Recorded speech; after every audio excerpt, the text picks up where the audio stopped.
Now you may not have spray equipment in your shop for applying finishes, but you can get spray equipment very easily. Don't be afraid to use aerosol cans like this to apply clear top coats to your projects. Now what I want to point out here is that there are spray cans and there are spray cans. Let's have a look first. This is a can of paint. The way that the finish comes out of this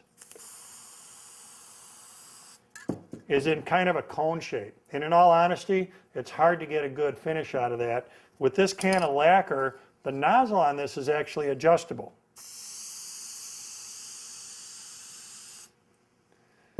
Now if you look at the pattern that was provided by this can, it's a much better fan pattern than the cone pattern that came out of that paint can. So the moral out of this story is that some aerosol cans like this one for top coats have a nozzle in them on which you can actually control the fan either horizontally or vertically. That makes it a lot easier, especially if you want to spray up and down a project or across a project. So you're going to get a better quality top coat by looking for an aerosol can that provides that ability to control the fan pattern. Now, with this product, I'm ready to go ahead and work on this project.